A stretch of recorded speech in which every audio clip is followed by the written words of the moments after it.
Hi ನಮಸ್ತೆ ಸ್ನೇಹಿತರೆ, ನಾನು ಶಶಿಕುಮಾರ್ ಉಪ್ಪಾರ್. ಜ್ಞಾನ ಸಂಗಮ ಸ್ಟಡಿ ಸರ್ಕಲ್ ವಿಜಯಪುರ ಯೂಟ್ಯೂಬ್ ಚಾನಲ್ಗೆ ನಿಮಗೆಲ್ಲರಿಗೂ ಸ್ವಾಗತ. ಸ್ನೇಹಿತರೆ, ಜ್ಞಾನ ಸಂಗಮ ಸ್ಟಡಿ ಸರ್ಕಲ್ ವಿಜಯಪುರ ಯೂಟ್ಯೂಬ್ ಚಾನಲ್ನಲ್ಲಿ ಪ್ರತಿನಿತ್ಯ KS, PSI, PDO, SDA, PC, FDA, KPSC, group C, RRB ಇನ್ನೂ ಹಲವಾರು ಪರೀಕ್ಷೆಗಳಿಗೆ ಉಪಯುಕ್ತವಾದಂಥ ಪ್ರಚಲಿತ ಘಟನೆಗಳ ಮೇಲೆ ವಿಶೇಷ ತರಗತಿಗಳನ್ನು ತೆಗೆದುಕೊಳ್ಳಲಾಗುತ್ತದೆ. ನಾವು ತೆಗೆದುಕೊಳ್ಳುವ ಈ ಒಂದು ತರಗತಿಯು ಮುಂದೆ ಬರುವಂಥ ರಾಜ್ಯದ ನಡೆಸುವಂಥ ಹಲವಾರು ಪರೀಕ್ಷೆಗಳಿಗೆ ಉಪಯುಕ್ತವಾಗುತ್ತದೆ. ಸ್ನೇಹಿತರೆ, ಇವತ್ತಿನ ಒಂದು ತರಗತಿಯಲ್ಲಿ ನಾನು ಪ್ರಮುಖವಾಗಿ ಒಂದು ಪ್ರಶ್ನೆ ಪತ್ರಿಕೆಯನ್ನು ತೆಗೆದುಕೊಂಡು ಬಂದೇನೆ. ಆ ಪ್ರಶ್ನೆ ಪತ್ರಿಕೆ ಯಾವುದಂದ್ರೆ, ಇತ್ತೀಚೆಗೆ KA ಡಿಪಾರ್ಟ್ಮೆಂಟ್ ಜುಲೈ 19, 2025ರಂದು ಪ್ರೀ ಕೋಚಿಂಗ್ ಎಕ್ಸಾಮ್ ನಡೆಸಿತ್ತು. ಯಾವುದಂದ್ರೆ ಪ್ರೀ ಕೋಚಿಂಗ್.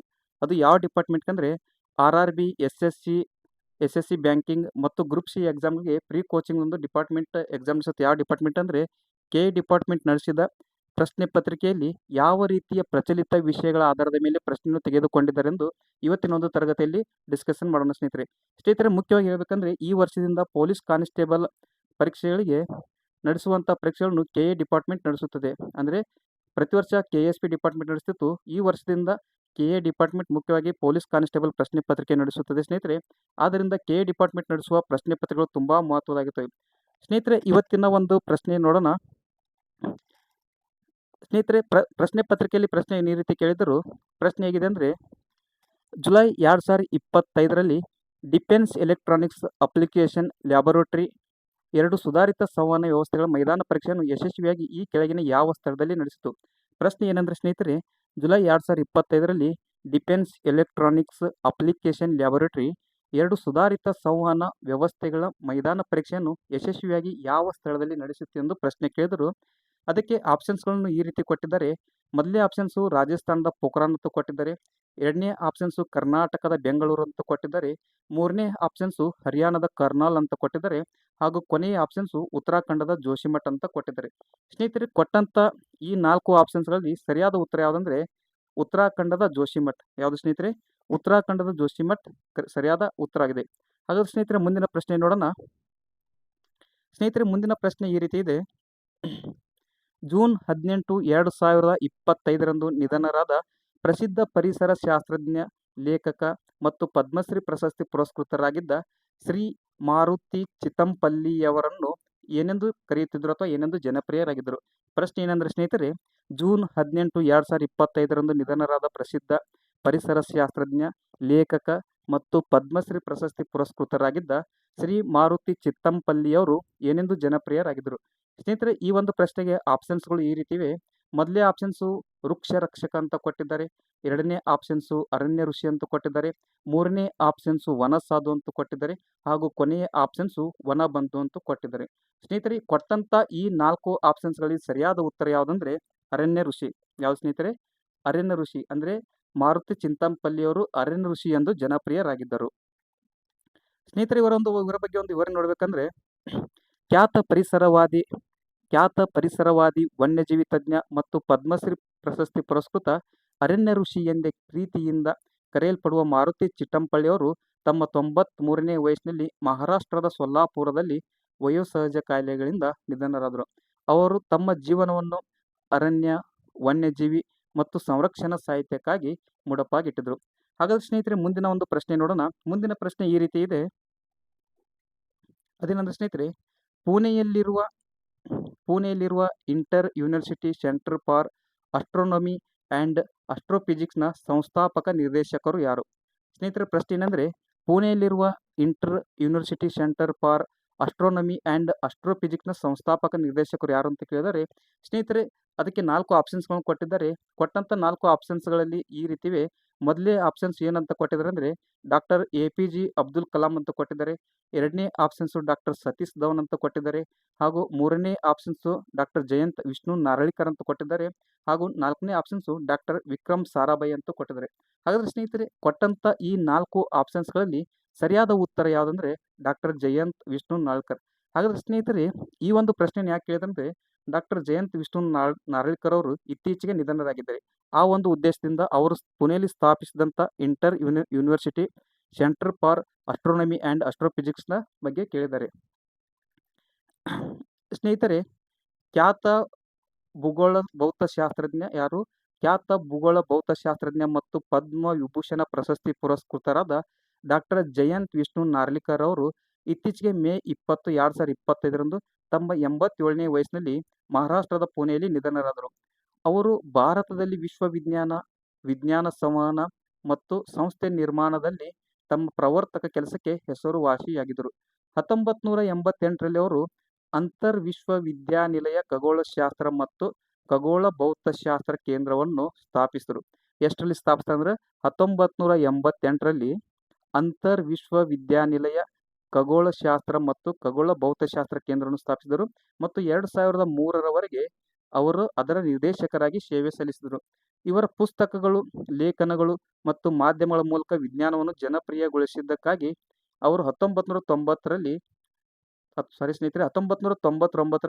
ಯುನೆಸ್ಕೋದಿಂದ ಕಳಿಂಗ ಪ್ರಶಸ್ತಿಯನ್ನು ಪಡೆದರು. ಯಾರು? ಡಾಕ್ಟರ್ ಜಯಂತ್ ವಿಷ್ಣು ನಾರ್ಲಿಕರ್ ಅವರು 1996ರಲ್ಲಿ ಏನು ಮಾಡ್ತಾರೆ ಅಂದ್ರೆ ಯುನೆಸ್ಕೋದಿಂದ ಕಳಿಂಗ ಪ್ರಶಸ್ತಿಯನ್ನು ಪಡೆದರು.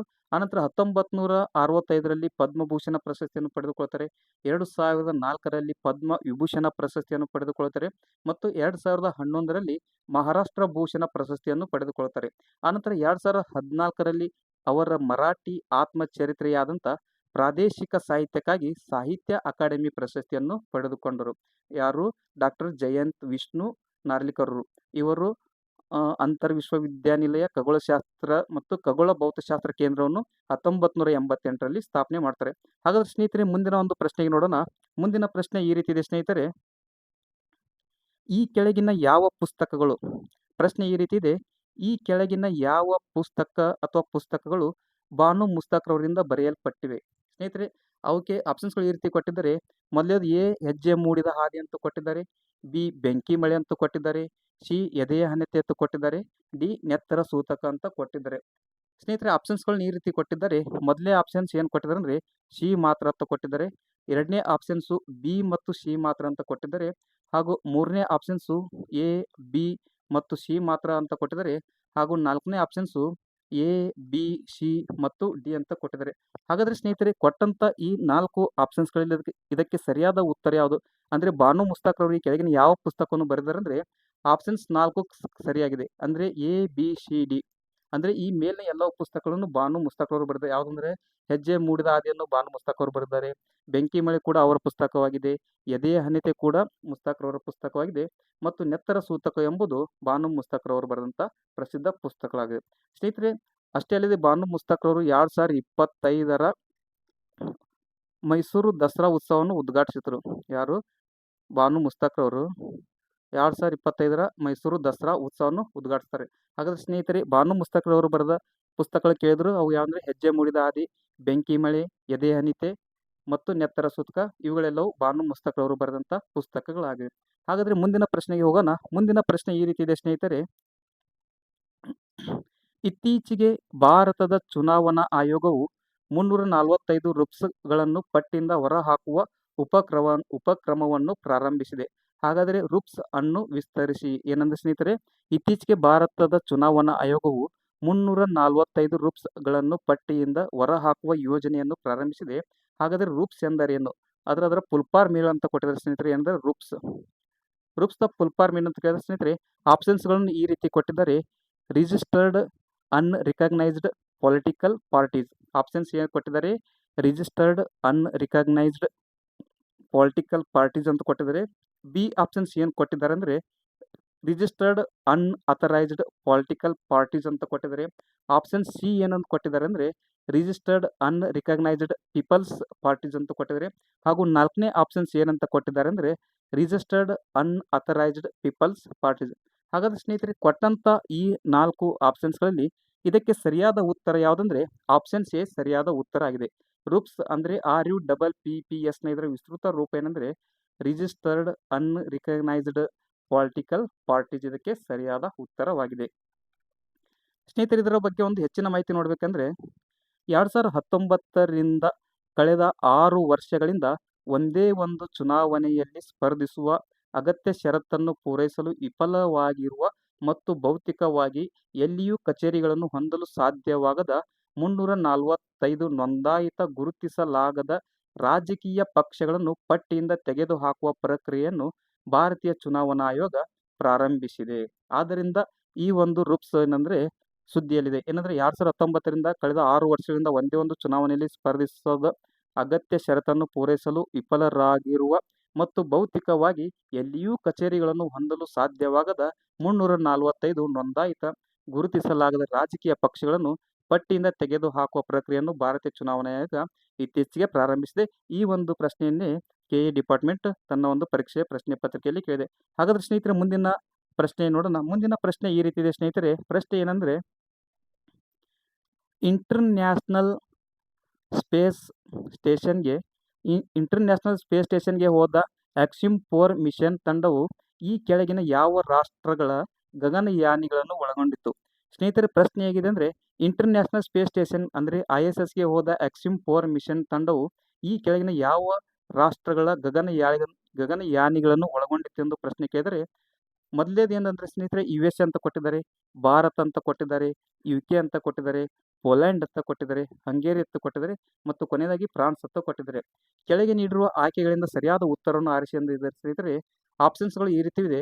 ಮೊದಲನೇ ಆಪ್ಷನ್ಸು A, B, C ಮತ್ತು D ಮಾತ್ರ ಸರಿ ಅಂತ ಕೊಟ್ಟಿದ್ದಾರೆ. ಎರಡನೇ ಆಪ್ಷನ್ಸು A, B, D ಮತ್ತು E ಮಾತ್ರ ಅಂತ ಸರಿ ಕೊಟ್ಟಿದ್ದಾರೆ. ಹಾಗೂ ಮೂರನೇ ಆಪ್ಷನ್ಸು C, D, E ಮತ್ತು F ಮಾತ್ರ ಅಂತ ಕೊಟ್ಟಿದ್ದಾರೆ. ಹಾಗೂ ಕೊನೆಯದಾಗಿ ನಾಲ್ಕನೇ ಆಪ್ಷನ್ಸು A, B, E ಮತ್ತು F ಅಂತ ಕೊಟ್ಟಿದ್ದಾರೆ. ಹಾಗಾದ್ರೆ ಸ್ನೇಹಿತರೆ ಇದಕ್ಕೆ ಸರಿಯಾದ ಉತ್ತರ ಯಾವುದಂದ್ರೆ, ಆಪ್ಷನ್ಸ್ಗಳಲ್ಲಿ ಕೊಟ್ಟಂಥ 4 ಆಪ್ಷನ್ಸ್ಗಳಲ್ಲಿ ಸರಿಯಾದ ಉತ್ತರ ಅಂದರೆ B. ಯಾವ ಸ್ನೇಹಿತರೆ? B. ಅಂದರೆ ಇಂಟರ್ನ್ಯಾಷನಲ್ ಸ್ಪೇಸ್ ಆಕ್ಸಿಮ್ 4 ಇದೆಯಲ್ಲ, ಆ ಮಿಷನ್ ತಂಡ ಕೆಳಗಿನ ಯಾವ ರಾಷ್ಟ್ರ ಗಗನಯಾನಿಗಳ ಒಳಗೊಂಡಿತ್ತಂದರೆ USA ಒಳಗೊಂಡಿತ್ತು, ಆನಂತರ ಭಾರತ ಒಳಗೊಂಡಿತ್ತು ಮತ್ತು ಪೋಲ್ಯಾಂಡ್ ಮತ್ತು ಹಂಗೇರಿ. ಅಂದರೆ ಸ್ನೇಹಿತರೆ USA ಅದರಲ್ಲಿ ಒಂದು ಭಾಗವಹಿಸಿತ್ತು ರಾಷ್ಟ್ರ, ಭಾರತ ಕೂಡ ಇದೆ, ಪೋಲ್ಯಾಂಡ್ ಇದೆ ಮತ್ತು ಹಂಗೇರಿ ಇದೆ. ಅದೇ ರೀತಿ UK ಬರಲ್ಲ, ಫ್ರಾನ್ಸ್ ಬರಲ್ಲ. ಓಕೆ ಸ್ನೇಹಿತರೆ, ಆಕ್ಸಿಮ್ 4 ಸ್ನೇಹಿತರೆ ಆಕ್ಸಿಯಮ್ 4 ಮಿಷನ್ ಜೂನ್ 2025ರಲ್ಲಿ ಅಂತಾರಾಷ್ಟ್ರೀಯ ಬಾಹ್ಯಾಕಾಶ ನಿಲ್ದಾಣಕ್ಕೆ 14 ದಿನಗಳ ಖಾಸಗಿ ಗಗನಯಾತ್ರಿಗಳ ಪ್ರಯಾಣವಾಗಿತ್ತು. ಆಕ್ಸಿಮ್ 4 ಎಂಬುದು ಏನಂದ್ರೆ ಸ್ನೇಹಿತರೆ 2025ರಲ್ಲಿ ಅಂತಾರಾಷ್ಟ್ರೀಯ ಬಾಹ್ಯಾಕಾಶ ನಿಲ್ದಾಣಕ್ಕೆ 14 ದಿನಗಳ ಖಾಸಗಿ ಗಗನಯಾತ್ರಿಗಳ ಒಂದು ಪ್ರಯಾಣವಾಗಿತ್ತು. ಇದರಲ್ಲಿ ಭಾರತೀಯ ಗಗನಯಾತ್ರಿ ಶುಭಾಂಶು ಶುಕ್ಲಾ ಸೇರಿದಂತೆ ಅಂತಾರಾಷ್ಟ್ರೀಯ ಸಿಬ್ಬಂದಿ ಕೂಡ ಇದ್ದರು. ನಮ್ಮ ಭಾರತದ ಗಗನಯಾತ್ರಿ ಅಂದರೆ ಶುಭಾಂಶು ಶುಕ್ಲಾ. ಯಾರು? ಆಕ್ಸಿಮ್ 4ಗೆ ಸಂಬಂಧಿಸಿದ ಭಾರತದ ಗಗನಯಾತ್ರಿ ಅಂದರೆ ಶುಭಾಂಶು ಶುಕ್ಲಾ ಕೂಡ ಇದ್ದರು. ನಾಸಾ ಮತ್ತು ಆಕ್ಸಿಯಮ್ ಸ್ಪೇಸ್ ಜೊತೆ ಸಹಯೋಗದೊಂದಿಗೆ ಈ ಮಿಷನ್ ವೈಜ್ಞಾನಿಕ ಸಂಶೋಧನೆ, ತಂತ್ರಜ್ಞಾನ ಪ್ರದರ್ಶನಗಳು ಮತ್ತು ಶೈಕ್ಷಣಿಕ ಸಂಪರ್ಕವನ್ನು ನಡೆಸುವ ಗುರಿಯನ್ನು ಹೊಂದಿದ್ದು, ಇದು ವಾಣಿಜ್ಯ ಮಾನವ ಬಾಹ್ಯಾಕಾಶ ಹಾರಾಟ ಮತ್ತು ಅಂತಾರಾಷ್ಟ್ರೀಯ ಸಹಕಾರಕ್ಕೆ ಮಹತ್ವದ ಮೈಲಿಗಲ್ಲನ್ನು ಗುರುತಿಸುತ್ತದೆ. ಈ ಮಿಷನ್ ಯಶಸ್ವಿಯಾಯಿತು ಮತ್ತು ಸಿಬ್ಬಂದಿ ತಮ್ಮ ಸಂಶೋಧನೆ ಪೂರ್ಣಗೊಳಿಸಿ ಜುಲೈ 2025ರಲ್ಲಿ ಭೂಮಿಗೆ ಮರಳಿದರು. ಹೋಗಿದ್ದು ಯಾವಾಗಂದ್ರೆ ಜೂನ್ 25ರಲ್ಲಿ ಹೋಗಿದ್ದು, ಜುಲೈ 2025ರಲ್ಲಿ ಮತ್ತೆ ಭೂಮಿಗೆ ಮರಳುತ್ತಾರೆ. ಹಾಗಾದ್ರೆ ಸ್ನೇಹಿತರೆ ಮುಂದಿನ ಒಂದು ಪ್ರಶ್ನೆ ನೋಡೋಣ. ಮುಂದಿನ ಪ್ರಶ್ನೆ ಈ ರೀತಿ ಇದೆ ಸ್ನೇಹಿತರೆ. ಮುಂದಿನ ಪ್ರಶ್ನೆ ಈ ರೀತಿ ಇದೆ ಸ್ನೇಹಿತರೆ.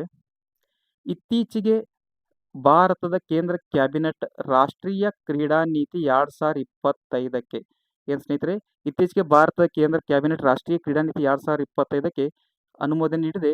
ಇದು ಈ ಕೆಳಗಿನ ಯಾವ ಕ್ರೀಡಾ ನೀತಿಯ ಬದಲಾಗಿ ಜಾರಿಗೊಳಿಸಲ್ಪಟ್ಟಿದೆ? ಅಂದರೆ ಇತ್ತೀಚೆಗೆ ಭಾರತ ಕೇಂದ್ರ ಕ್ಯಾಬಿನೆಟ್ ರಾಷ್ಟ್ರೀಯ ಕ್ರೀಡಾ ನೀತಿ 2025ಕ್ಕೆ ಅನುಮೋದನೆ ನೀಡಿದ್ದು, ಇದು ಈ ಕೆಳಗಿನ ಯಾವ ಕ್ರೀಡಾ ನೀತಿಯ ಬದಲಿಗೆ ಜಾರಿಗೊಳಿಸಲ್ಪಟ್ಟಿದೆ? ಆಪ್ಷನ್ಸ್ಗಳು ಈ ರೀತಿ ಇದೆ ಸ್ನೇಹಿತರೆ. ಮೊದಲನೇ ಆಪ್ಷನ್ಸ್ ಏನಂದ್ರೆ ರಾಷ್ಟ್ರೀಯ ಕ್ರೀಡಾ ನೀತಿ 2020, ಎರಡನೇ ಆಪ್ಷನ್ಸು ರಾಷ್ಟ್ರೀಯ ಕ್ರೀಡಾ ನೀತಿ 2021, ರಾಷ್ಟ್ರೀಯ ಕ್ರೀಡಾ ನೀತಿ 2011, ರಾಷ್ಟ್ರೀಯ ಕ್ರೀಡಾ ನೀತಿ 2001. ಸ್ನೇಹಿತರೆ ಕೊಟ್ಟಂತ ಈ 4 ಆಪ್ಷನ್ಸ್ಗಳಲ್ಲಿ ಸರಿಯಾದ ಉತ್ತರ ಏನಂದ್ರೆ ರಾಷ್ಟ್ರೀಯ ಕ್ರೀಡಾ ನೀತಿ 2011. ಅಂದ್ರೆ ಸ್ನೇಹಿತರೆ ರಾಷ್ಟ್ರೀಯ ಕ್ರೀಡಾ ನೀತಿ 2011ರ ಬದಲಾಗಿ ರಾಷ್ಟ್ರೀಯ ಕ್ರೀಡಾ ನೀತಿ 2025ಕ್ಕೆ ಭಾರತದ ಕೇಂದ್ರ ಕ್ಯಾಬಿನೆಟ್ ಏನ್ ಮಾಡ್ತಂದ್ರ ಅನುಮೋದನೆ ನೀಡಿದೆ. ಹಾಗಾದ್ರೆ ಸ್ನೇಹಿತರೆ ಮುಂದಿನ ಒಂದು ಪ್ರಶ್ನೆ ನೋಡೋಣ. ಮುಂದಿನ ಪ್ರಶ್ನೆ ಈ ರೀತಿ ಇದೆ. ಇತ್ತೀಚೆಗೆ ಭಾರತ್ ಜನ್ ಸುದ್ದಿಯಲ್ಲಿದೆ. ಏನಂತ ಸ್ನೇಹಿತರೆ, ಇತ್ತೀಚೆಗೆ ಭಾರತ್ ಜನ್ ಸುದ್ದಿಯಲ್ಲಿದೆ. ಹಾಗಾದ್ರೆ ಈ ಭಾರತ್ ಜನ್ ಎಂದರೇನು? ಪ್ರಶ್ನೆ ಏನು ಕೇಳಿದ್ರೆ ಸ್ನೇಹಿತರೆ, ಇತ್ತೀಚೆಗೆ ಭಾರತ್ ಜನ್ ಎಂಬುದು ಒಂದು ಸುದ್ದಿಯಲ್ಲಿ ಕಂಡು ಬಂದಿದೆ. ಹಾಗಾದ್ರೆ ಭಾರತ್ ಜನ್ ಎಂಬುದೆಂದು ಪ್ರಶ್ನೆ ಕೇಳಿದರೆ ಇದಕ್ಕೆ ಆಪ್ಷನ್ಸ್ಗಳು ಈ ರೀತಿ ಇದೆ. ಆಪ್ಷನ್ಸ್ ಎ ಏನೆಂದು ಕೊಟ್ಟಿದ್ದಾರೆ ಅಂದರೆ, ಆಪ್ಷನ್ಸ್ ಎ ಸ್ವದೇಶಿಯಾಗಿ ಅಭಿವೃದ್ಧಿಪಡಿಸಲಾದ ಕೃತಕ ಬುದ್ಧಿಮತ್ತೆ ಆಧಾರಿತ ಮಲ್ಟಿ ಮಾಡೆಲ್ ಲಾರ್ಜ್ ಲ್ಯಾಂಗ್ವೇಜ್ ಮಾಡಲಾಗಿದೆ. ಯಾವುದು? ಸ್ವದೇಶಿ ಅಭಿವೃದ್ಧಿಪಡಿಸಲಾದ ಕೃತಕ ಬುದ್ಧಿಮತ್ತೆ ಆಧಾರಿತ ಮಲ್ಟಿ ಮಾಡೆಲ್ ಲಾರ್ಜ್ ಲ್ಯಾಂಗ್ವೇಜ್ ಮಾಡಲಾಗಿದೆ. ಆಪ್ಷನ್ಸ್ ಬಿ ಏನೆಂದು ಕೊಟ್ಟಿದ್ದಾರೆ ಅಂದರೆ ಸ್ವದೇಶಿಯಾಗಿ ಅಭಿವೃದ್ಧಿಪಡಿಸಿದ ಕಡಿಮೆ ಬೆಲೆಯ ಟ್ಯಾಬ್ಲೆಟ್ ಕಂಪ್ಯೂಟರ್ ಅಂತ ಕೊಟ್ಟಿದ್ದಾರೆ. ಆಪ್ಷನ್ ಸಿ ಇದು ದ್ವಿಗುಣ ಇಳುವರಿ ನೀಡುವ ಭತ್ತದ ಕುಲಾಂತರ ತಳಿ ಅಂತ ಕೊಟ್ಟಿದ್ದಾರೆ. ಹಾಗೂ ಕೊನೆಯ ಆಪ್ಷನ್ಸ್ ಏನಂತ ಕೊಟ್ಟಿದ್ದಾರೆ, ಇದು ಯುವ ಜನಾಂಗದ ಅಂದರೆ 10 ರಿಂದ 25 ವರ್ಷಗಳವರೆಗಿನ ಮಾನಸಿಕ ಆರೋಗ್ಯ ಉತ್ತಮಪಡಿಸುವ ಯೋಜನೆ ಅಂತ ಕೊಟ್ಟಿದ್ದಾರೆ. ಹಾಗಾದ್ರೆ ಸ್ನೇಹಿತರೆ ಕೊಟ್ಟಂತ ಈ 4 ಆಪ್ಷನ್ಸ್ಗಳಲ್ಲಿ ಸರಿಯಾದ ಉತ್ತರ ಯಾವುದಂದ್ರೆ ಆಪ್ಷನ್ ಸಿ ಸರಿಯಾದ ಉತ್ತರವಾಗಿದೆ. ಅಂದ್ರೆ ಭಾರತ್ ಜನ್ ಅಂದ್ರೆ ಏನಂದ್ರೆ ಸ್ವದೇಶೀಯವಾಗಿ ಅಭಿವೃದ್ಧಿಪಡಿಸಲಾದ ಕೃತಕ ಬುದ್ಧಿಮತ್ತೆ ಆಧಾರಿತ ಮಲ್ಟಿ ಮಾಡೆಲ್ ಲಾರ್ಜ್ ಲ್ಯಾಂಗ್ವೇಜ್ ಮಾಡಲಾಗಿದೆ. ಯಾವುದು LLM. ಭಾರತ್ ಜನ್ನ ಸ್ವದೇಶಿಯಾಗಿ ಅಭಿವೃದ್ಧಿಪಡಿಸಲಾದ ಕೃತಕ ಬುದ್ಧಿಮತ್ತೆ ಆಧಾರಿತ ಮಲ್ಟಿ ಮಾಡೆಲ್ ಲಾರ್ಜ್ ಲ್ಯಾಂಗ್ವೇಜ್ ಮಾಡಲಾಗಿದೆ. ಹಾಗಾದ್ರೆ ಸ್ನೇಹಿತರೆ ಇದರ ಒಂದು ಸ್ವಲ್ಪ ವಿವರಣೆ ನೋಡ್ಬೇಕಂದ್ರೆ ಭಾರತ್ ಜನ್ ಸ್ನೇಹಿತರೆ ಭಾರತ್ ಜನ್ ಎಂಬುದು ಭಾರತೀಯ ಭಾಷೆಗಳು ಮತ್ತು ಸಂದರ್ಭಗಳಿಗಾಗಿ ದೊಡ್ಡ ಭಾಷಾ ಮಾದರಿಗಳನ್ನು ರಚಿಸಲು ಭಾರತದ ಮೊದಲ ಸರ್ಕಾರಿ ಬೆಂಬಲಿತ ಸ್ಥಳೀಯ ಮತ್ತು ಬಹುಮಾದರಿಯ ಮಾದರಿಯ AI ಉಪಕ್ರಮವಾಗಿದೆ. ಏನು ಭಾರತ್ ಜನ್ ಎಂಬುದು ಭಾರತೀಯ ಭಾಷೆಗಳು ಮತ್ತು ಸಂದರ್ಭಗಳಿಗಾಗಿ ದೊಡ್ಡ ಭಾಷಾ ಮಾದರಿಗಳನ್ನು ರಚಿಸಲು ಭಾರತದ ಮೊದಲ ಸರ್ಕಾರಿ ಬೆಂಬಲಿತ ಸ್ಥಳೀಯ ಮತ್ತು ಬಹುಮಾದರಿಯ AI ಉಪಕ್ರಮವಾಗಿದೆ. ಇದು ಸಮಗ್ರ ಬಹುಭಾಷಾ ಮತ್ತು ಭಾರತೀಯ ಮೌಲ್ಯಗಳಲ್ಲಿ ಬೇರೂರಿರುವ AI ಮಾದರಿಗಳನ್ನು ಅಭಿವೃದ್ಧಿಪಡಿಸಲು ವಿನ್ಯಾಸಗೊಳಿಸಲಾಗಿದೆ.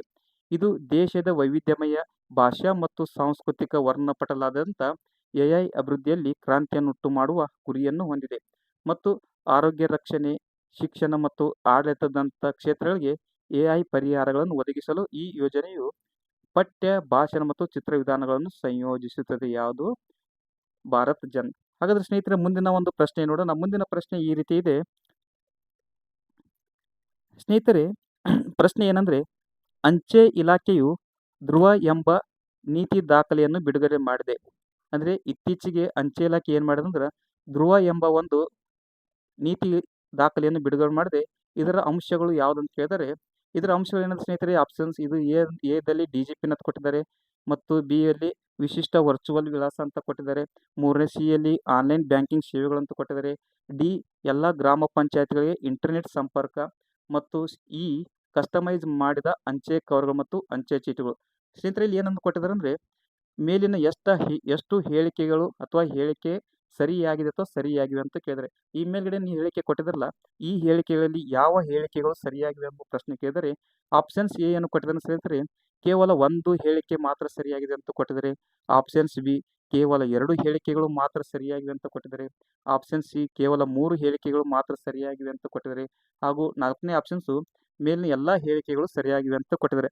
ಹಾಗಾದ್ರೆ ಸ್ನೇಹಿತರೆ ಕೊಟ್ಟಂತ ಈ ಹೇಳಿಕೆಗಳಲ್ಲಿ ಯಾವ ಆಪ್ಷನ್ ಸರಿಯಾಗಿದೆ ಅಂದ್ರೆ ಸ್ನೇಹಿತರೆ ಆಪ್ಷನ್ ಸಿ ಸರಿಯಾಗಿದೆ. ಅಂದ್ರೆ ಕೇವಲ 3 ಹೇಳಿಕೆಗಳು ಮಾತ್ರ ಸರಿಯಾಗಿವೆ ಅಂತ ಕೊಟ್ಟಿದ್ದಾರೆ. ಹಾಗಾದ್ರೆ ಸ್ನೇಹಿತರೆ ಆ ಹೇಳಿಕೆ ಯಾವಂದ್ರೆ ಮೊದಲೇ ಆಪ್ಷನ್ಸು ಹೇಳಿಕೆಯಲ್ಲಿ ಇದು ಧ್ರುವ ಎಂಬ ನೀತಿ ದಾಖಲೆ ಬಿಟ್ಟು ಇದರ ಅಂಶ ಅಂದ್ರೆ ಇದೊಂದು DGP ಆಗಿದೆ.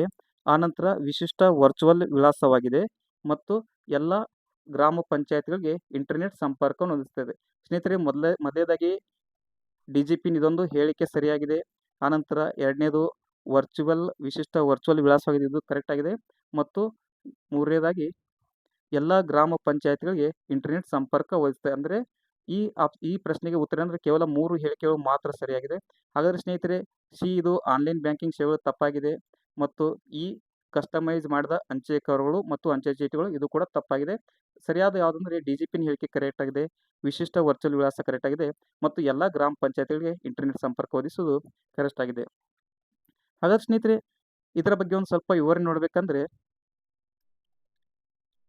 ಭಾರತದಲ್ಲಿ ಪ್ರಮಾಣೀಕೃತ ಜಿಯೋ ಕೋಡೆಡ್ ವಿಳಾಸ ವ್ಯವಸ್ಥೆಯನ್ನು ಸ್ಥಾಪಿಸಲು ಅಂಚೆ ಇಲಾಖೆಯು ಧ್ರುವ ಯಾವ ಸ್ನೇಹಿತರೆ DHRUVA ಅಂದರೆ ಡಿಜಿಟಲ್ ಹಬ್ ಫಾರ್ ರೆಫರೆನ್ಸ್ ಮತ್ತು ವಿಶಿಷ್ಟ ವರ್ಚುವಲ್ ಅಡ್ರೆಸ್ ನೀತಿ ದಾಖಲೆಯನ್ನು ಬಿಡುಗಡೆ ಮಾಡಿದೆ. ಸ್ನೇಹಿತರೆ ಮುಂದೆ ಬರುವಂಥ ಪರೀಕ್ಷೆಗಳಲ್ಲಿ ಧ್ರುವ ಕೊಟ್ಟು ಇದರ ಒಂದು ಪೂರ್ಣ ವಿವರಣೆಯನ್ನು ಬರೆಯಂತ ಕೇಳ್ಬೋದು ಸ್ನೇಹಿತರೆ. ಇದರ ಫುಲ್ ಫಾರ್ಮ್ ಬರಿ ಅಂತ ಕೇಳ್ಬೋದು. ಅದೇನೆಂದರೆ ಧ್ರುವದ ಫುಲ್ ಫಾರ್ಮ್ ಏನಂದ್ರೆ digital hub for reference and ವಿಶಿಷ್ಟ ವರ್ಚುವಲ್ ಅಡ್ರೆಸ್ ಆಗಿದೆ. ಪರಸ್ಪರ ಕಾರ್ಯನಿರ್ವಹಿಸಬಹುದಾದ ಸುರಕ್ಷಿತ ಮತ್ತು ವಿಳಾಸ ಮಾಹಿತಿಯ ಸರಾಗ ಹಂಚಿಕೆಯನ್ನು ಬೆಂಬಲಿಸುವ ಡಿಜಿಟಲ್ ವಿಳಾಸ ವ್ಯವಸ್ಥೆಯನ್ನು ರಚಿಸುವ ಗುರಿಯನ್ನು ಈ ನೀತಿ ಹೊಂದಿದೆ. ಯಾವುದನ್ನು ಸ್ನೇಹಿತರೆ ಧ್ರುವವನ್ನು ಹೊಂದಿದೆ. ಹಾಗಾದ್ರೆ ಧ್ರುವ ನೀತಿಯನ್ನು ಬಿಡುಗಡೆ ಮಾಡಿದ ಯಾವುದಂದ್ರೆ ಭಾರತದ ಅಂಚೆ ಇಲಾಖೆ. ಹಾಗಾದ್ರೆ ಸ್ನೇಹಿತರೆ ಮುಂದಿನ ಒಂದು ಪ್ರಶ್ನೆ ನೋಡೋಣ. ಮುಂದಿನ ಒಂದು ಪ್ರಶ್ನೆ ವಿಶೇಷವಾದ ಪ್ರಶ್ನೆ ಈ ರೀತಿ ಇದೆ. ಸ್ನೇಹಿತರೆ ಈ ಪ್ರಶ್ನೆಯು ಕರ್ನಾಟಕ ರಾಜ್ಯಕ್ಕೆ ಸಂಬಂಧಪಟ್ಟಿದ್ದು. ಕರ್ನಾಟಕ ಶುದ್ಧ ಗಾಳಿ ಕ್ರಿಯಾ ಯೋಜನೆ 2025ಕ್ಕೆ ಸಂಬಂಧಿಸಿದಂತೆ ಈ ಕೆಳಕಂಡ ಹೇಳಿಕೆಗಳನ್ನು ಪರಿಗಣಿಸಿ ಅಂತ ಕೊಟ್ಟಿದ್ದಾರೆ ಸ್ನೇಹಿತರೆ. ಹೇಳಿಕೆ ಎ ಏನು ಕೊಟ್ಟಿದ್ದಾರೆ ಅಂದ್ರೆ, ಈ ಯೋಜನೆಯು ರಾಷ್ಟ್ರೀಯ ಶುದ್ಧ ಗಾಳಿ ಕಾರ್ಯಕ್ರಮಕ್ಕೆ ಅನುಗುಣವಾಗಿದೆ. ಬಿ ಹೇಳಿಕೆ ಏನಂದ್ರೆ, ಇದು ಪರ್ಟಿಕ್ಯುಲೇಟ್ ಮ್ಯಾಟರ್ 10 PM10 ಹೊರಸೂಸುವಿಕೆಯನ್ನು ತಗ್ಗಿಸುವ ಗುರಿಯನ್ನು ಹೊಂದಿದೆ. ಇದು ಕೈಗಾರಿಕೆಗಳು, ಸಾರಿಗೆ, ಕೃಷಿ, ನಿರ್ಮಾಣ ಮತ್ತು ಕೆಡವುವಿಕೆ ಹಾಗೂ ತ್ಯಾಜ್ಯ ನಿರ್ವಹಣೆಯಲ್ಲಿ ಕಟ್ಟುನಿಟ್ಟಾದ ನಿರ್ಬಂಧಗಳ ಅನುಷ್ಠಾನಕ್ಕೆ ಒತ್ತು ನೀಡುತ್ತದೆ. ಇದು ಬೆಂಗಳೂರು ನಗರಕ್ಕೆ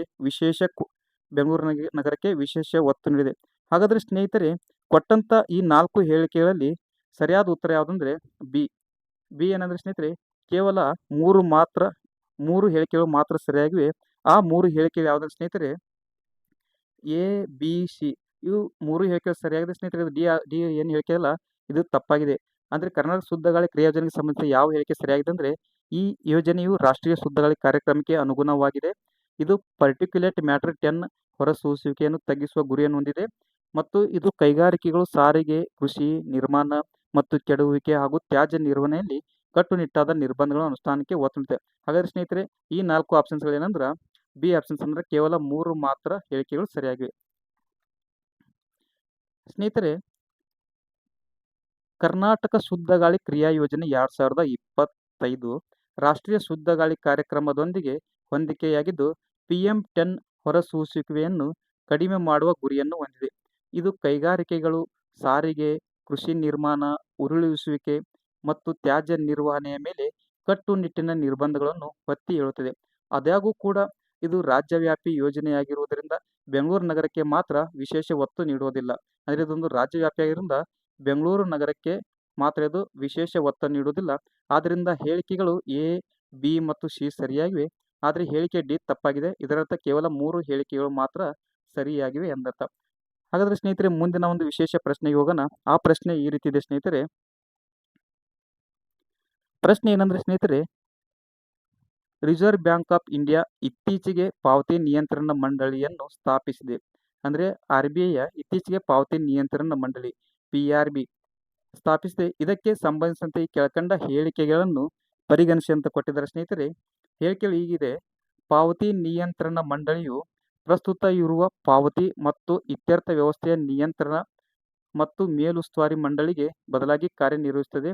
ಇದು 5 ಜನ ಸದಸ್ಯರನ್ನು ಒಳಗೊಂಡಿದೆ. RBI ಗವರ್ನರ್ ಈ ಮಂಡಳಿಯ ಮುಖ್ಯಸ್ಥರಾಗಿರುತ್ತಾರೆ. ಪಾವತಿ ಮತ್ತು ಇತ್ಯರ್ಥ ವ್ಯವಸ್ಥೆ, ಮಾಹಿತಿ ತಂತ್ರಜ್ಞಾನ ಮತ್ತು ಕಾನೂನು ಕ್ಷೇತ್ರದ ಅನುಭವಿ ವ್ಯಕ್ತಿಗಳನ್ನು ಈ PRBಯು ಕಾಯಂ ಅಥವಾ ಅಡಾಕ್ ಆಹ್ವಾನಿತರಾಗಿ ಸಭೆಗೆ ಹಾಜರಾಗಲು ಆಹ್ವಾನಿಸಬಹುದು. ಮತ್ತು ಈ ಹೇಳಿಕೆಯನ್ನು ಕೊಟ್ಟಿದ್ದಾರೆ. ಸಾಮಾನ್ಯವಾಗಿ ಇದು ಕನಿಷ್ಠ 3 ತಿಂಗಳೊಮ್ಮೆಗೆ ಸಭೆ ಸೇರಬೇಕೆಂದು ಕೊಟ್ಟಿದ್ದಾರೆ. ಸ್ನೇಹಿತರೆ ಇವರು ಪ್ರಶ್ನೆ ಏನೆಂದರೆ ಮೇಲಿನ ಎಷ್ಟು ಹೇಳಿಕೆಗಳು ಸರಿಯಾಗಿವೆ ಅಂತ ಕೇಳಿದರೆ ಆಪ್ಷನ್ಸ್ ಈ ರೀತಿ ಕೊಟ್ಟಿದ್ದಾರೆ. ಕೇವಲ 2 ಹೇಳಿಕೆಗಳು ಮಾತ್ರ ಸರಿಯಾಗಿವೆ, ಕೇವಲ 3 ಹೇಳಿಕೆಗಳು ಮಾತ್ರ ಸರಿಯಾಗಿವೆ, ಕೇವಲ 4 ಹೇಳಿಕೆಗಳು ಮಾತ್ರ ಸರಿಯಾಗಿವೆ ಮತ್ತು ಕೊನೆಯ ಆಪ್ಷನ್ಸು ಎಲ್ಲಾ ಹೇಳಿಕೆಗಳು ಸರಿಯಾಗಿವೆ ಅಂತ ಕೊಟ್ಟಿದ್ದಾರೆ. ಹಾಗಾದ್ರೆ ಸ್ನೇಹಿತರೆ ಕೊಟ್ಟಂತ ಈ ಆಪ್ಷನ್ಸ್ಗಳಲ್ಲಿ ಬಿ ಸರಿಯಾಗಿದೆ. ಯಾವುದು? ಕೇವಲ 3 ಹೇಳಿಕೆಗಳು ಮಾತ್ರ ಸರಿಯಾಗಿವೆ ಸ್ನೇಹಿತರೆ.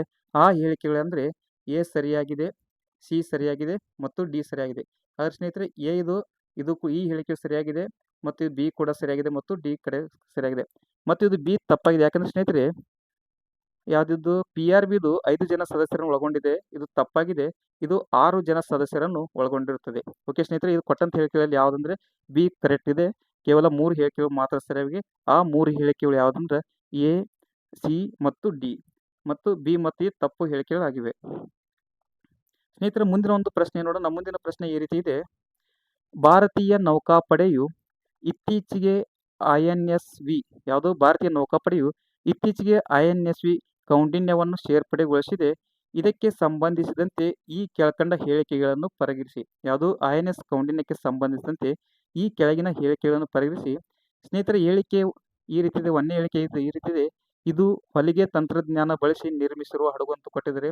ಬಿ ಗಲ್ಫ್ ಆಫ್ ಮನ್ನಾರನ್ನು ಪ್ರಥಮ ಬಾರಿ ಈಜಿ ದಾಟಿದ ಭಾರತೀಯ ಈಜುಗಾರನ ಸ್ಮರಣಾರ್ಥ ಅವರ ಹೆಸರನ್ನು ಇದಕ್ಕೆ ಇಡಲಾಗಿದೆ ಎಂದು ಕೊಟ್ಟಿದ್ದಾರೆ. ಸಿ ಹೇಳಿಕೆ ಈ ಯೋಜನೆಗೆ ಹಣಕಾಸು ಅನುದಾನವನ್ನು ಭಾರತ ಸರ್ಕಾರದ ಸಂಸ್ಕೃತಿ ಸಚಿವಾಲಯ ಒದಗಿಸಿದೆ ಅಂತ ಕೊಟ್ಟಿದ್ದಾರೆ. ಮತ್ತು ಡಿ ಹೇಳಿಕೆ ಇದನ್ನು ಅರಕ್ಕೋಣಂ ನೌಕಾನೆಲೆಯಲ್ಲಿ ಸೇರ್ಪಡೆಗೊಳಿಸಲಾಗಿದೆ ಎಂದು ಕೊಟ್ಟಿದ್ದಾರೆ. ಹಾಗಾದ್ರೆ ಸ್ನೇಹಿತರೆ ಮೇಲಿನ ಯಾವ ಹೇಳಿಕೆಗಳು ಸರಿಯಾಗಿವೆ ಅಂತ ಕೊಟ್ಟಿದ್ದಾರೆ? ಆಪ್ಷನ್ಸ್ ಎ ಕೊಟ್ಟಿದ್ದಾರೆ. ಆಪ್ಷನ್ಸ್ ಏನಿದೆ ಅಂದರೆ ಮೇಲಿನ ಎಲ್ಲವೂ ಸರಿ ಅಂತ ಕೊಟ್ಟಿದ್ದಾರೆ. ಬಿ ಆಪ್ಷನ್ಸಲ್ಲಿ ಬಿ, ಸಿ ಮತ್ತು ಡಿ ಮಾತ್ರ ಅಂತ ಕೊಟ್ಟಿದ್ದಾರೆ. ಸಿ ಆಪ್ಷನ್ಸ್ನಲ್ಲಿ ಎ ಮತ್ತು ಸಿ ಮಾತ್ರ ಅಂತ ಕೊಟ್ಟಿದ್ದಾರೆ. ಮತ್ತು ಡಿ ಆಪ್ಷನ್ಸಲ್ಲಿ ಯಾವುದೂ ಅಲ್ಲ ಅಂತ ಕೊಡ್ತಾರೆ. ಸ್ನೇಹಿತರೆ ಕೊಟ್ಟಂಥ ಈ 4 ಹೇಳಿಕೆ ಆಪ್ಷನ್ಸ್ಗಳಲ್ಲಿ ಸರಿಯಾದ ಉತ್ತರ ಯಾವುದಂದ್ರೆ ಮೇಲಿನ ಯಾವುದಲ್ಲ. ಅಂದರೆ ಸ್ನೇಹಿತರೆ ಈ 4 ಆಪ್ಷನ್ಸ್ಗಳಿಂದ ಈ ಎಲ್ಲ ಆಪ್ಷನ್ಸ್ಗಳು ತಪ್ಪಾಗಿವೆ. 4 ಆಪ್ಷನ್ಸ್ಗಳು ಹಾಗಾದ್ರೆ ಸ್ನೇಹಿತರೆ ಇದಕ್ಕೆ ಸರಿಯಾದ ಆನ್ಸರ್ ಏನಂದ್ರೆ ಆನ್ಸರ್ ಆಯಿತು. ಆದರೆ ವಿವರಣೆ ಏನು ನೋಡ್ಬೇಕಂದ್ರೆ ಸ್ನೇಹಿತರೆ ಮೇಲೆ ಎಲ್ಲ ಹೇಳಿಕೆಗಳು ತಪ್ಪಾಗಿವೆ ಅಂತ ಕೊಟ್ಬಿಟ್ಟಿದ್ದಾರೆ. ಹಾಗಾದ್ರೆ ಸ್ನೇಹಿತರೆ ಅದರ ವಿವರಣೆ ನೋಡ್ಬೇಕಾದ್ರೆ ಹೇಳಿಕೆ ಎ ತಪ್ಪಾಗಿದೆ. ಯಾಕೆಂದರೆ INSV ಕೌಂಡಿನ್ಯ ಎಂಬುದು ನೌಕಾಯಾನ ತರಬೇತಿ ದೋಣಿಯಾಗಿದೆ ಅಥವಾ ನೌಕಾಯಾನ ತರಬೇತಿಯಾಗಿದ್ದು ಹೊಲಿದ ನೌಕಾಯಾನ ಹಡಗು ಅಲ್ಲ. ಹಾಗಾಗಿ ಹೇಳಿಕೆ ಎ ತಪ್ಪಾಗಿದೆ.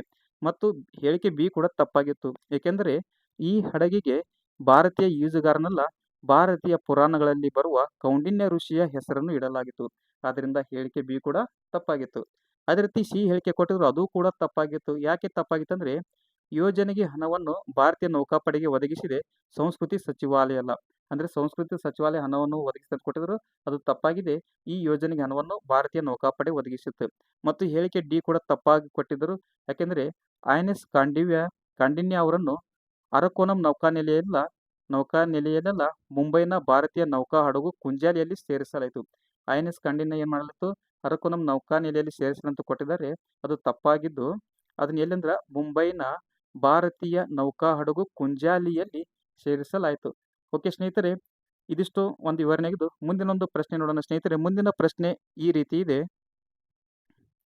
ಇತ್ತೀಚೆಗೆ CARICOM ಸುದ್ದಿಯಲ್ಲಿದ್ದು ಏನು ಸ್ನೇಹಿತರೆ? CARICOM ಸುದ್ದಿಯಲ್ಲಿದ್ದು ಇದಕ್ಕೆ ಸಂಬಂಧಿಸಿದಂತೆ ಈ ಕೆಳಕಂಡ ಹೇಳಿಕೆಗಳನ್ನು ಪರಿಗಣಿಸಿ.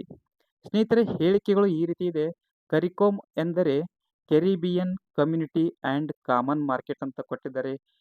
ಹೇಳಿಕೆ ಬಿ ಏನು ಕೊಟ್ಟಿದ್ದಾರೆ? ಈ ಸಂಸ್ಥೆಯನ್ನು ಚಗುರಾಮಸ್ ಒಪ್ಪಂದದೊಂದಿಗೆ ಆಗಸ್ಟ್ 1, 1973 ಸ್ಥಾಪಿಸಲಾಗಿದೆ ಅಂತ ಕೊಟ್ಟಿದ್ದಾರೆ.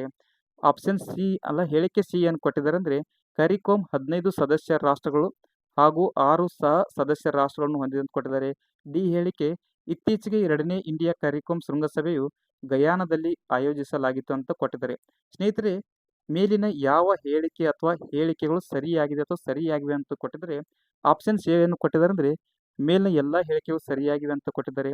ಆಪ್ಷನ್ಸ್ ಬಿ ಯಲ್ಲಿ ಎ, ಸಿ ಮತ್ತು ಡಿ ಮಾತ್ರ ಸರಿಯಾಗಿದೆ ಅಂತ ಕೊಟ್ಟಿದ್ದಾರೆ.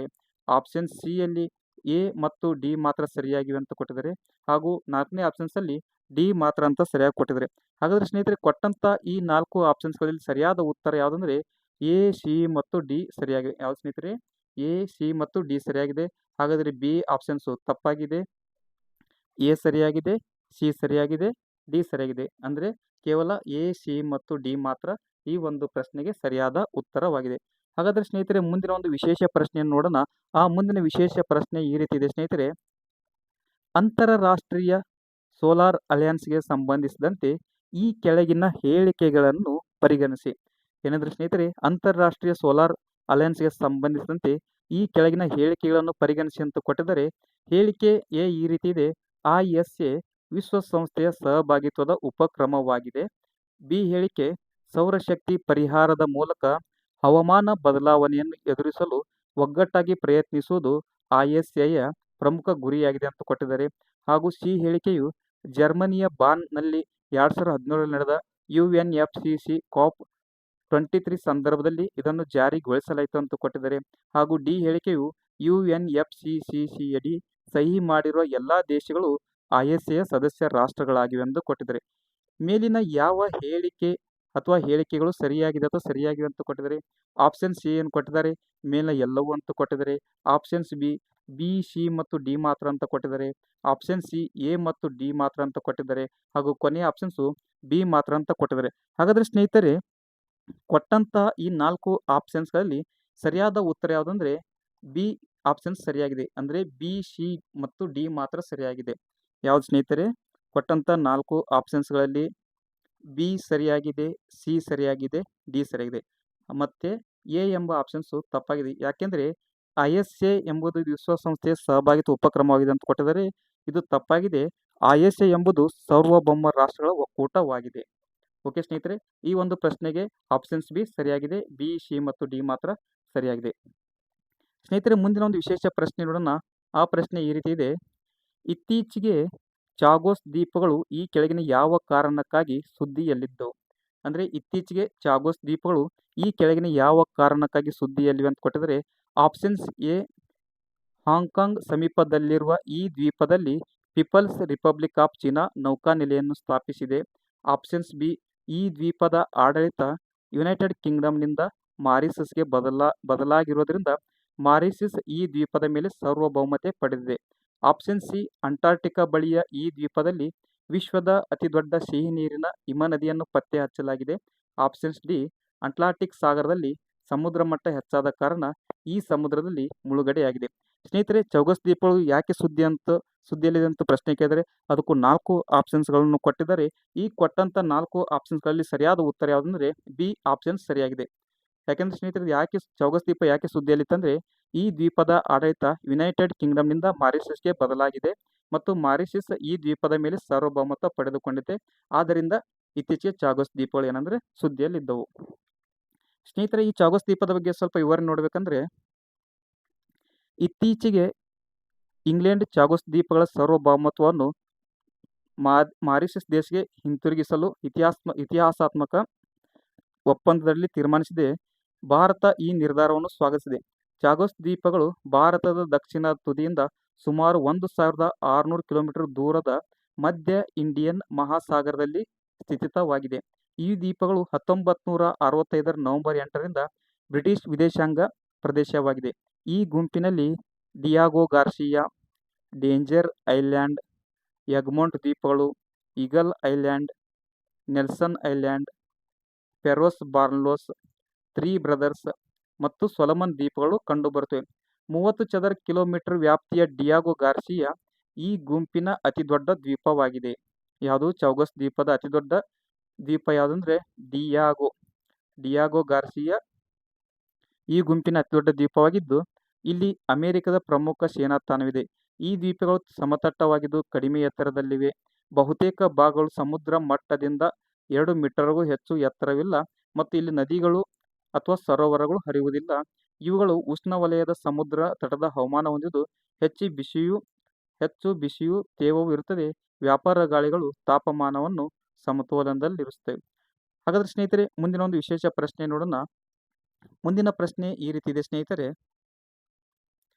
ಇತ್ತೀಚೆಗೆ ನಡೆದ 78ನೇ ವಿಶ್ವ ಆರೋಗ್ಯ ಸಭೆಯಲ್ಲಿ ಈ ಕೆಳಕಂಡ ಎಷ್ಟು ಪೂರ್ವ ಆಫ್ರಿಕಾದ ದೇಶಗಳು ಕಾಲಾಹಜಾರ ರೋಗ ನಿರ್ಮೂಲನೆಗೆ ಪರಸ್ಪರ ಒಡಂಬಡಿಕೆಗೆ ಸಹಿ ಹಾಕಿದವು? ಅಂದರೆ ಜಿನೆವಾದಲ್ಲಿ ಇತ್ತೀಚೆಗೆ 2025 78ನೇ ವಿಶ್ವ ಆರೋಗ್ಯ ಸಭೆ ನಡೆಯಿತು. ಆ ಒಂದು ಸಭೆಯಲ್ಲಿ ಎಷ್ಟು ಪೂರ್ವ ಆಫ್ರಿಕಾದ ದೇಶಗಳು ಕಾಲಾಹಜಾರ ರೋಗ ನಿರ್ಮೂಲನೆಗೆ ಪರಸ್ಪರ ಒಡಂಬಡಿಕೆಗೆ ಸಹಿ ಹಾಕಿದವು ಎಂದು ಪ್ರಶ್ನೆ ಕೇಳಿದ್ದಾರೆ ಸ್ನೇಹಿತರೆ. ಇಲ್ಲಿ ಹೇಳಿಕೆ ರೂಪದಲ್ಲಿ ಕೊಟ್ಟಿದ್ದಾರೆ. ಎ ಹೇಳಿಕೆ ಸೋಮಾಲಿಯಾ ಅಂತ ಕೊಟ್ಟಿದ್ದಾರೆ, ಬಿ ಇಥಿಯೋಪಿಯಾ ಅಂತ ಕೊಟ್ಟಿದ್ದಾರೆ, ಸಿ ದಕ್ಷಿಣ ಸುಡಾನ್ ಅಂತ ಕೊಟ್ಟಿದ್ದಾರೆ, ಡಿ ಸುಡಾನ್ ಅಂತ ಕೊಟ್ಟಿದ್ದಾರೆ ಮತ್ತು ಇ ಡಿಜಿಬೌಟಿ ಅಂತ ಕೊಟ್ಟಿದ್ದಾರೆ. ಕೆಳಗೆ ನೀಡಿರುವ ಆಯ್ಕೆಗಳಲ್ಲಿ ಸರಿ ಉತ್ತರವನ್ನು ಆರಿಸಿರಿ ಅಂತ ಪ್ರಶ್ನೆ ಕೇಳಿದ್ದಾರೆ.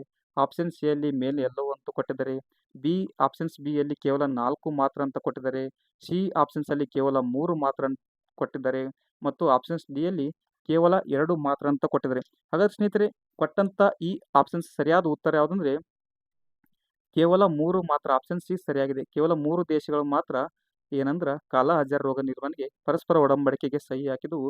ಆ 3 ದೇಶಗಳು ಯಾವುದಂದ್ರೆ ಸ್ನೇಹಿತರೆ, ಒಂದನೇದು ಇಥಿಯೋಪಿಯಾ. ಯಾವ ಸ್ನೇಹಿತರೆ? ಒಂದನೇದು ಇಥಿಯೋಪಿಯಾ, ಎರಡನೇದು ದಕ್ಷಿಣ ಸುಡಾನ ಮತ್ತು 3 ಸುಡಾನ್. ಈ 3 ಅಂದ್ರೆ ಇಥಿಯೋಪಿಯಾ, ದಕ್ಷಿಣ ಸುಡಾನ ಮತ್ತು ಸುಡಾನ, ಈ 3 ದೇಶಗಳು ಆಫ್ರಿಕಾದ 3 ದೇಶಗಳು ಅಂದ್ರೆ ಕಾಲಾಹಜಾರ ರೋಗ ನಿರ್ಮೂಲನೆಗೆ ಏನಂದ್ರ ಪರಸ್ಪರ ಒಡಂಬಡಿಕೆಗೆ ಸಹಿ ಹಾಕಿದ್ದು. ಈ ಕೊಟ್ಟಂತ ಪ್ರಶ್ನೆಗೆ ಯಾವ ಆಪ್ಷನ್ ಸರಿಯಾಗಿದೆ ಅಂದ್ರೆ ಕೇವಲ 3 ಮಾತ್ರ, ಅಂದ್ರೆ ಆಪ್ಷನ್ ಸಿ ಸರಿಯಾಗಿದೆ. ಸ್ನೇಹಿತರೆ, ಮುಂದಿನ ಒಂದು ಪ್ರಶ್ನೆ ನೋಡೋಣ.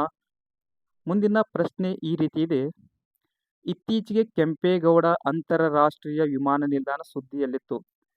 ಯಾವುದು? ನಮ್ಮ ಕೆಂಪೇಗೌಡ ಅಂತಾರಾಷ್ಟ್ರೀಯ ವಿಮಾನ ನಿಲ್ದಾಣ ಸುದ್ದಿಯಲ್ಲಿತ್ತು. ಈ ಕೆಳಕಂಡ ಹೇಳಿಕೆಗಳನ್ನು ಪರಿಗಣಿಸಿ ಅಂತ ಕೊಟ್ಟಿದ್ದಾರೆ.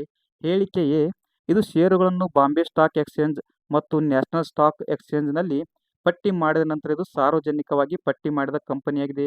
ಬಿ ಹೇಳಿಕೆ ವಾಯು ಸಾರಿಗೆ ಉದ್ಯಮ ರಂಗದಲ್ಲಿ ಪರಿಣಿತ ಸಂಶೋಧನೆ ಮತ್ತು ಗುಣಮಟ್ಟದ ಸಲಹಾ ಅಂಗವಾಗಿರುವ ಸ್ಕೈಟ್ರಾಕ್ಸ್ ನಿಂದ 4 ಸ್ಟಾರ್ ರೇಟಿಂಗ್ ಪಡೆದುಕೊಂಡಿದೆ. ಇದು ಏಪ್ರಿಲ್ 2025ರಲ್ಲಿ ವಾಯು ಸರಕು ಸಾಗಾಟದ ನಿರ್ವಹಣೆಯಲ್ಲಿ ಏಷ್ಯಾದಲ್ಲಿ ಪ್ರಥಮ ಸ್ಥಾನ ಗಳಿಸಿದೆ. ಡಿ ಹೇಳಿಕೆ ಮಾರ್ಚ್ 2025ರಲ್ಲಿ ಛತ್ರಪತಿ ಶಿವಾಜಿ ಮಹಾರಾಜ್ ಅಂತಾರಾಷ್ಟ್ರೀಯ ವಿಮಾನ ನಿಲ್ದಾಣ ಮುಂಬೈಗೆ ಹೋಲಿಸಿದರೆ ಅತಿ ಹೆಚ್ಚು ಸಂಖ್ಯೆಯಲ್ಲಿ ಪ್ರಯಾಣಿಕರು ಈ ವಿಮಾನ ನಿಲ್ದಾಣವನ್ನು ಬಳಸಿಕೊಂಡಿದ್ದಾರೆ. ಹಾಗಾದರೆ ಸ್ನೇಹಿತರೆ, ಮೇಲಿನ ಎಷ್ಟು ಹೇಳಿಕೆ ಅಥವಾ ಹೇಳಿಕೆಗಳು ಸರಿಯಾಗಿವೆ ಅಂತ ಕೇಳ್ತಾರೆ. ಆಪ್ಷನ್ಸ್ ಎ ಎಲ್ಲ ಹೇಳಿಕೆಗಳು ಸರಿಯಾಗಿವೆ. ಆಪ್ಷನ್ಸ್ ಬಿ ಕೇವಲ 3 ಮಾತ್ರ ಹೇಳಿಕೆಗಳು ಸರಿಯಾಗಿವೆ. ಆಪ್ಷನ್ ಸಿ ಕೇವಲ 2 ಹೇಳಿಕೆಗಳು ಮಾತ್ರ ಸರಿಯಾಗಿವೆ. ಹಾಗೂ ಆಪ್ಷನ್ಸ್ ಡಿ ಕೇವಲ 1 ಮಾತ್ರ ಹೇಳಿಕೆ ಸರಿಯಾಗಿದೆ ಅಂತ ಕೊಟ್ಟಿದ್ದಾರೆ. ಹಾಗಾದ್ರೆ ಸ್ನೇಹಿತರೆ, ಕೊಟ್ಟಂತ ಈ ಆಪ್ಷನ್ಸ್ಗಳಲ್ಲಿ ಯಾವ ಆಪ್ಷನ್ ಸರಿ ಅಂದರೆ ಕೇವಲ 1 ಮಾತ್ರ ಸರಿಯಾಗಿದೆ. ಅಂದರೆ ಈ 4 ಹೇಳಿಕೆಗಳಲ್ಲಿ ಕೇವಲ 1 ಹೇಳಿಕೆ ಮಾತ್ರ ಸರಿಯಾಗಿದೆ. ಆ ಒಂದು ಹೇಳಿಕೆ ಯಾವುದಂದ್ರೆ ಡಿ ಹೇಳಿಕೆ ಸರಿಯಾಗಿದೆ. ಅಂದರೆ ಇದು ಹೇಳಿಕೆ ಎ ತಪ್ಪಾಗಿದೆ, ಹೇಳಿಕೆ ಬಿ ತಪ್ಪಾಗಿದೆ, ಹೇಳಿಕೆ ಸಿ ತಪ್ಪಾಗಿದೆ, ಡಿ ಹೇಳಿಕೆ ಮಾತ್ರ ಸರಿಯಾಗಿದೆ. ಆ ಡಿ ಹೇಳಿಕೆ ಏನಂದ್ರೆ ಮಾರ್ಚ್ 2025ರಲ್ಲಿ ಛತ್ರಪತಿ ಶಿವಾಜಿ ಮಹಾರಾಜ್ ಅಂತಾರಾಷ್ಟ್ರೀಯ ವಿಮಾನ ನಿಲ್ದಾಣ ಮುಂಬೈಗೆ ಹೋಲಿಸಿದರೆ ಅತಿ ಹೆಚ್ಚು ಸಂಖ್ಯೆಯಲ್ಲಿ ಪ್ರಯಾಣಿಕರು ಈ ಒಂದು ವಿಮಾನ ನಿಲ್ದಾಣವನ್ನು ಬಳಸಿಕೊಂಡಿದ್ದಾರೆ. ಓಕೆ ಸ್ನೇಹಿತರೆ, ಮುಂದಿನ ಒಂದು ಪ್ರಶ್ನೆ ನೋಡೋಣ. ಮುಂದಿನ ಒಂದು ಪ್ರಶ್ನೆ ಈ ರೀತಿ ಇದೆ ಸ್ನೇಹಿತರೆ. ಪ್ರಶ್ನೆ ಏನಂದ್ರೆ 2025ರಲ್ಲಿ ಕರ್ನಾಟಕದ ಈ ಕೆಳಕಂಡ ಯಾವೆಲ್ಲ ರೈಲ್ವೆ ನಿಲ್ದಾಣಗಳನ್ನು ಅಮೃತ್ ನಿಲ್ದಾಣಗಳನ್ನಾಗಿ ಮರು ಅಭಿವೃದ್ಧಿ ಪಡಿಸಲಾಗಿದೆ. ಸ್ನೇಹಿತರೆ, ಅಂದ್ರೆ ಇತ್ತೀಚೆಗೆ ಕರ್ನಾಟಕದ ಕೆಳಗಿನ ಯಾವ ರೈಲ್ವೆ ನಿಲ್ದಾಣಗಳು ಅಮೃತ್ ನಿಲ್ದಾಣಗಳನ್ನಾಗಿ ಮರು ಅಭಿವೃದ್ಧಿ ಪಡಿಸಲಾಗಿದೆ ಅಂತ ಕೊಟ್ಟಿದ್ದಾರೆ. A Munirabad, B Bagalkot, C Gadag, D ಟೋಕೋರ, ಇ ಧಾರವಾಡ, ಎಫ್ ಸಿಂಧನೂರ. ಹಾಗಾದ್ರೆ ಸ್ನೇಹಿತರೆ, ಕೆಳಗೆ ನೀಡಿರುವ ಆಯ್ಕೆಗಳಿಂದ ಸರಿಯಾದ ಉತ್ತರವನ್ನು ಆರಿಸಿ ಅಂತ ಕೊಟ್ಟಿದ್ದಾರೆ. ಆಪ್ಷನ್ಸ್ ಎ ಮೇಲಿನ ಎಲ್ಲವೂ ಸರಿಯಾಗಿವೆ. ಆಪ್ಷನ್ಸ್ ಬಿ ಕೇವಲ 5 ಮಾತ್ರ ಸರಿಯಾಗಿವೆ. ಆಪ್ಷನ್ ಸಿ ಕೇವಲ 4 ಮಾತ್ರ ಸರಿಯಾಗಿವೆ. ಮತ್ತು ಕೊನೆಯ ಆಪ್ಷನ್ಸು ಕೇವಲ 3 ಮಾತ್ರ ಸರಿಯಾಗಿವೆ ಅಂತ ಕೊಟ್ಟಿದ್ದಾರೆ.